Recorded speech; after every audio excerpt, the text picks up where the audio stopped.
Civil War 2. You had some great shit. That's all I'm gonna say. What's up, everyone? Here, this is Edgar. Just wanted to do my review on Civil War 2, Issue 1. So the comic opens up where we see the Avengers all beating up on a villain that's fighting the Avengers, and they're having a hard time. Meanwhile, my girl, Jane Foster Thor, brings some reinforcements, A4s, the Inhumans, everyone, and they kick ass. They kick the shit out of everyone, and along with the X-Men too. They're there too, and it was awesome. It felt like a little bit of Endgame, if you ask me. And you get to see Doctor Strange, you get to see everyone, Spider-Man, Spider-Woman, Miles, everyone's all there. They defeated the big bad guy, and they saved the day. Then after that, it's time to party up, man. Going fucking celebrating their victory.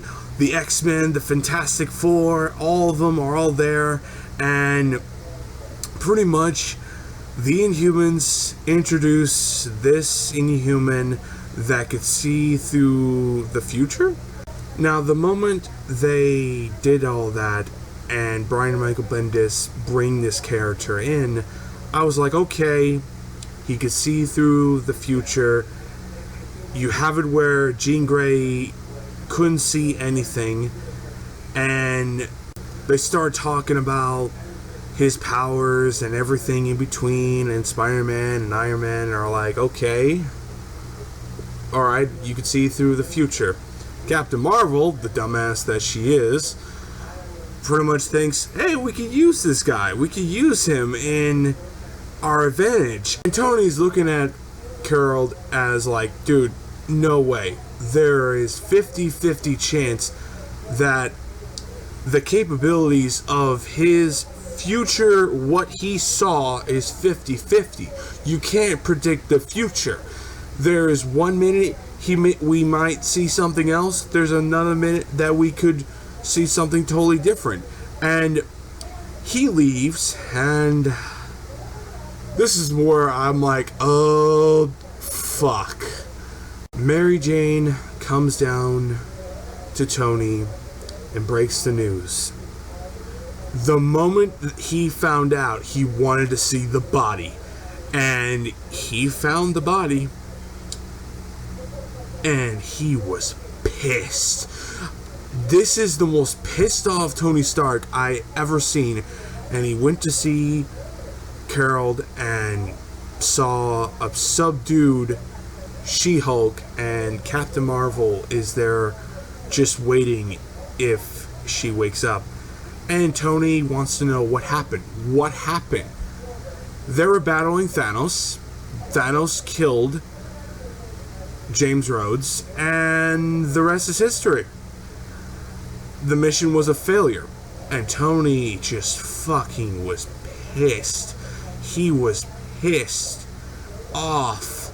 And then after that, he leaves, and right at the moment Captain Marvel was gonna follow Tony, She-Hulk tries to do everything she can to tell Captain Marvel that it's not his future, it's ours. And she goes immediately a seizure attack, and pretty much it seems like that she's gonna die.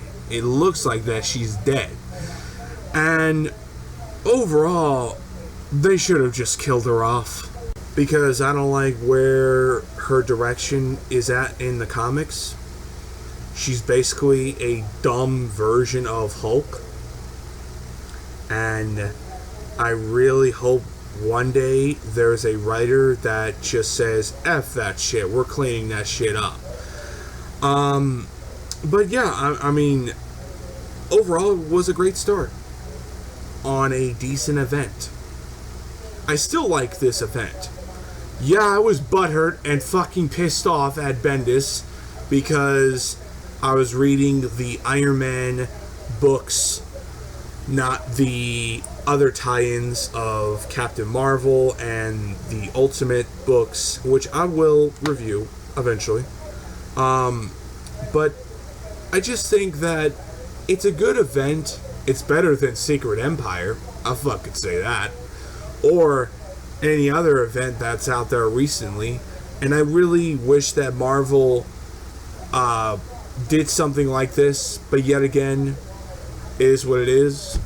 They're keeping self-contained stories or only big events that revolve around a specific team or a specific group of characters that we all know and love, because there's so many tie-ins that really don't lead into anything and they're just slapping it in just for a quick buck. So yeah, overall 9 out of 10. Really good book. I just wish they could have done things differently. Maybe I'll do my version on what should have happened in Civil War 2. Later, I'll do that. Maybe. We'll see. Anywho, guys, I'll see you guys later.